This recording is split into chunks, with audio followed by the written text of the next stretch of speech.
Welcome to Social Media Manager Confidential, your go-to for real talk, practical tips, and insider knowledge to build a business on your terms. Whether you're juggling kids at home or living out your Emily in Paris dreams. I'm Shantae Garman, an award-winning social media manager and agency owner of Sugar Punch Marketing. I created this podcast to recognize the real hard work behind social media management and to give you the strategies, perspective, and conversations you won't hear anywhere else. So grab your drink of choice, get comfy, and let's chat. Hey, it's Shantae. Today we're talking about how to conduct a thorough social media audit, whether you're doing this for a potential client, for your own accounts, or as a service that you want to offer.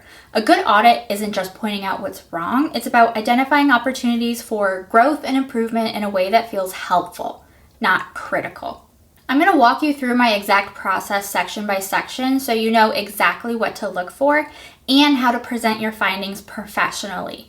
This is the same framework I use in my agency, and it's designed to make people feel excited about the possibilities rather than overwhelmed by problems. First, you want a professional cover page that sets the tone. Include the account name, the audit date, and your branding. And this might seem small, but it immediately shows you're taking this seriously and delivering something valuable. Make it clean and branded. This is their first impression of your work quality. Next, take a screenshot of their profile and break down two key areas, strengths and opportunities.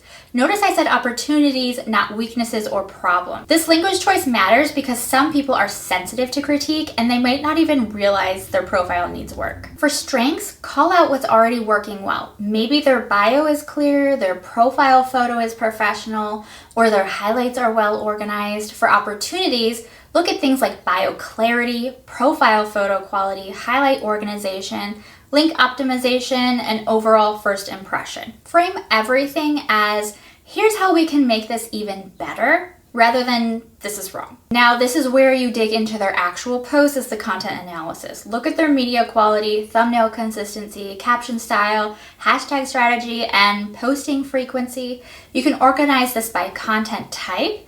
Maybe they're great at carousel posts, but their video quality needs work, or their captions are engaging, but their hashtags aren't strategic. The key here is being specific.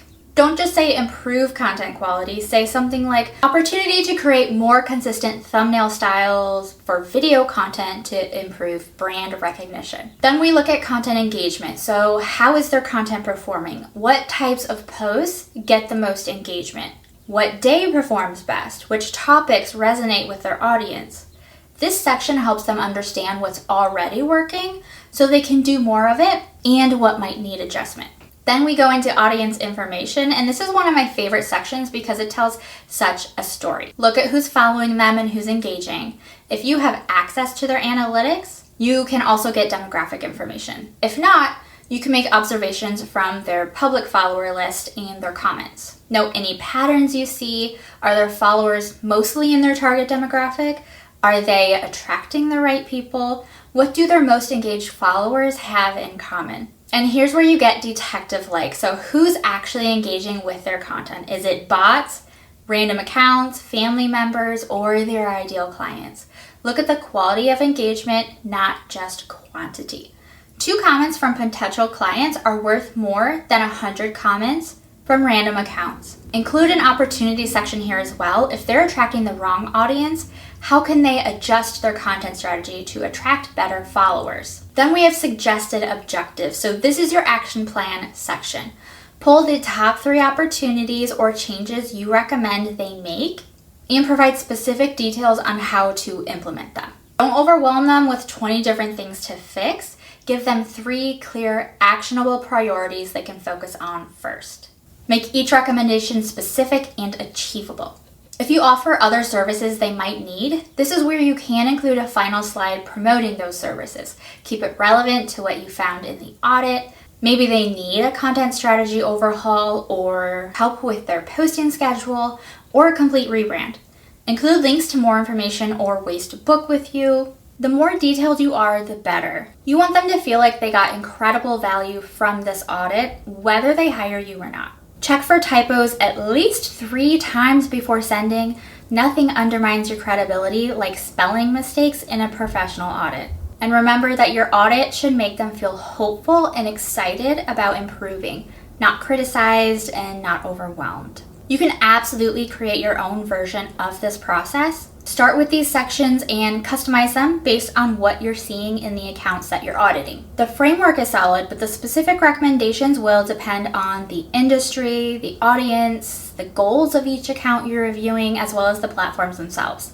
So if you want to save time and grab the exact template I use for my audits, it's available in my template shop. It includes all these sections pre-formatted plus guidance on what to look for in each area, so you're not starting from scratch. And if you want to learn more about running audits as a service and building your social media management business, the back office has detailed training on audit processes, pricing strategies, and how to turn audits into higher ticket services.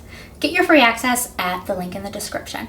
And if you're still here, please let me know if you enjoyed this by engaging wherever you're listening, watching, liking, subscribing, following, or DMing me. Your support is what keeps me inspired to keep these going. You know where to find the links. Thanks for hanging out, and I'll see you next time.